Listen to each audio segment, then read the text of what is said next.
Welcome to the Deep Dive. Today we're taking a closer look at how U.S. partnerships in South Asia have changed over time. We're focusing specifically on India and Pakistan. Right. And we've got some excerpts here from U.S. partnerships, India versus Pakistan, to sort of guide us. It's a fascinating dynamic to unpack. Absolutely. And the goal really is to get past the simple idea of just friendship between countries. We want to understand the strategic thinking behind the U.S.'s choices there. Makes sense. It's often about interests, isn't it? Exactly. Yeah. So where should we start? Maybe the early days? Yeah, that's a good place. So right after independence in 1947, for both India and Pakistan, the U.S. actually leaned pretty heavily towards Pakistan initially. Okay, why was that? Well, the big backdrop was the Cold War. The U.S. needed allies, needed strategic locations, essentially. The Cold War context, right. And Pakistan, it offered something very concrete.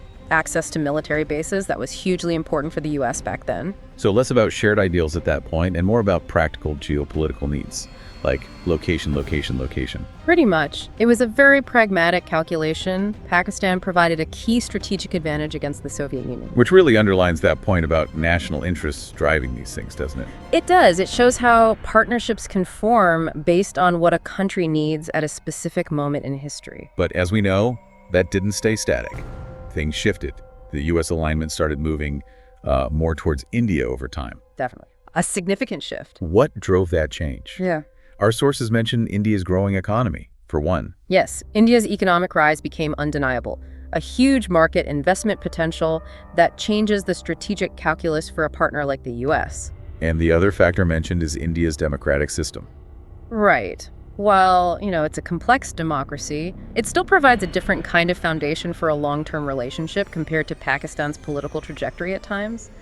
It resonates perhaps more with stated American values. So a combination of economic opportunity and, let's say, political alignment, or at least similarity. I think that's a fair way to put it. Both factors played a big part in nudging the U.S. closer to India. Which brings us more towards the present day. How would you describe the U.S.-India relationship now, based on the material? It mentions cooperation in tech, defense. Yeah, it's presented as quite strong. Technology, defense cooperation, and trade are highlighted as key areas. It's a much broader relationship now. And the source points to the 2005 U.S. nuclear deal with India as a kind of landmark moment. Oh, absolutely. That deal was huge. You could call it a sign of, strong friendship, as the source puts it, but more accurately, a sign of deep strategic alignment. Why was it so significant? Because it essentially acknowledged India as a major global player. Even outside the existing non-proliferation framework. It signaled the U.S. was willing to sort of bend the rules for this relationship, seeing India as crucial for its 21st century strategy. It moved past the old Cold War thinking. Okay, so a really strong India focus develops. But the U.S. hasn't completely cut ties with Pakistan, right? The sources say there's still engagement. No, not completely cut off. The dialogue continues, but the focus, according to our material, is now primarily on security issues. Security, so things like counterterrorism, regional stability. Exactly. Afghanistan, regional security dynamics. These are issues where the U.S. still needs, or feels it needs, to engage with Pakistan, even while its main strategic bet in the region is clearly India.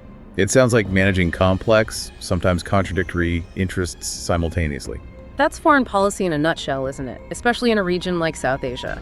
You balance your long-term goals with immediate necessities. So if we boil it all down, the core message from these excerpts seems to be, U.S. support follows U.S. interests. Friendship is nice, but strategy dictates the major partnerships. That's the fundamental takeaway. And those interests evolve. Cold War needs gave way to economic opportunities and different geopolitical alignments. The partnerships shifted accordingly. A very pragmatic, perhaps even predictable approach for a major power.